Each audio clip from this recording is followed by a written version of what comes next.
بص بقى يا صديقي، دلوقتي عشان نعمل اكسبورت لللايت روم في بعض الاسئله بتتسال لي في جروب الواتساب بتاع اتش لاب او مختبر اتش. لو انت مش على الجروب هسيب لك الجروب في الديسكريبشن.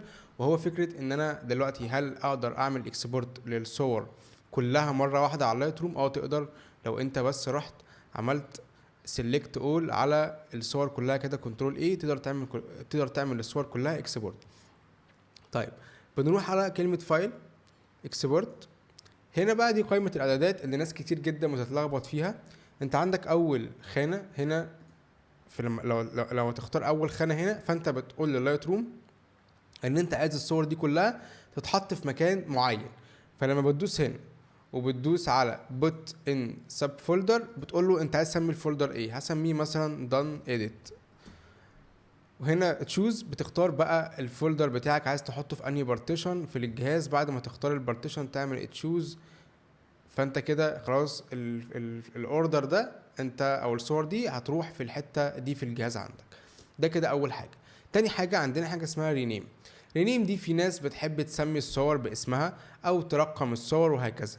فكاستم نيم دي لو انت عايز تسمي الصور بس، يعني في ناس بتحب مثلا تعمل اتش اي بي اللي هو مثلا هشام اتش فوتوغرافي مثلا. في حد تاني بيحب دايما يعملها، وده اغلبيه الناس بتعمل كاستم نيم سيكونس اللي هو اتش اي بي رقم واحد. على سبيل المثال دلوقتي دي صورة اهي اسمها دي اس مش عارف ايه رو، فانا لو عملت الحركة دي فانا كده لما الصورة تتعمل اكسبورت على الجهاز عندي هيبقى اسمها اتش اي بي 1 اتش اي بي 2 اتش اي بي 3 اتش اي بالتسلسل بقى وهكذا. دي كده تاني خانة.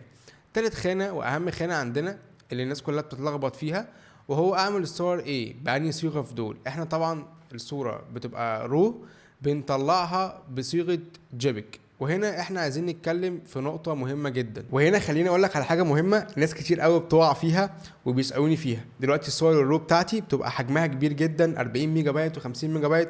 اجي اعمل لها اكسبورت الاقيها حجمها 6 ميجا بايت 10 ميجا بايت. ده طبيعي جدا جدا، لان دي بتبقى صورة خام مليانة داتا الوان وريزوليوشن ومش عارف ايه، طبيعي تبقى حجمها كبير جدا.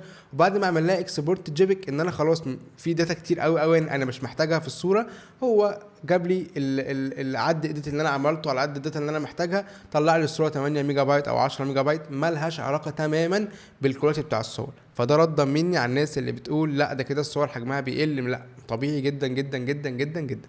يلا بينا نكمل.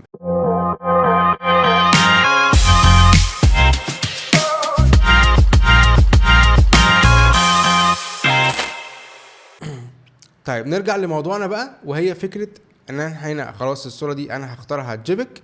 بعد كده بعمل الكواليتي 100% وبعمل مساحه الالوان اس ار جي بي. النقطه دي ناس كتير قوي مش بتبقى عارفه تختار انهي لون. ممكن تختار حاجه من هنا او حاجه من هنا او حاجه من هنا. بيجي يعمل اكسبورت للصوره بيلاقي الصوره الوانها متغيره، مش دي اللي هو شايفها على اللايت روم. فاحنا بنختار اس ار جي بي، وده اللي بيبقى انسب درجه الوان متوافقه مع جميع الشاشات مع جميع التليفونات، اللي الشركات كلها موحده مساحه الالوان دي ان هي تبقى اس ار جي بي. طبعا مش هنتطرق للموضوع ان انت حتى ممكن بعد ما تعملها تلاقي نفسك ان برضو الالوان متغيره. دي ممكن لو انت عندك مشكله اكتب لي في الكومنتات وهبقى اعمل لها فيديو ليها لوحدها ليه الالوان بتتغير. بس احنا الاساسي بتاعنا اس ار جي بي. دي كده الاعدادات، ادي اول قائمه، تاني قائمه، تالت قائمه. دول كده الثلاث قوائم جاهزين عندك 100% تعمل اكسبورت الصوره كده تطلع مظبوطه. الحاجه رقم 2، دلوقتي لو انت عايز تنزل الصور على السوشيال ميديا، دي مش صور بقى عايز تسيبها عندك هاي كواليتي ولا عايز تعمل لها برنت، لا عايزها انزلها اتش على الفيسبوك او انستجرام، هتروح اتعلم على القائمتين دول بالظبط، اسمهم ايمج سايز ريسايز، تعمل لونج ايدج، تختار الرقم ده 2048، بعد كده شاربن سكرين هاي، بتعلم على القائمتين دول، تعمل اكسبورت كده. الصور دي هتلاقيها عندك على الجهاز الكواليتي مش احسن حاجه، بس لما تنزل على الفيسبوك هتنزل بالكواليتي اللي انت بتبقى شايفه عندك على اللايت روم وهكذا. لا والله مش عايز انزلهم على الفيسبوك او الانستجرام، يبقى هتلغي الاتنين دول بس كده.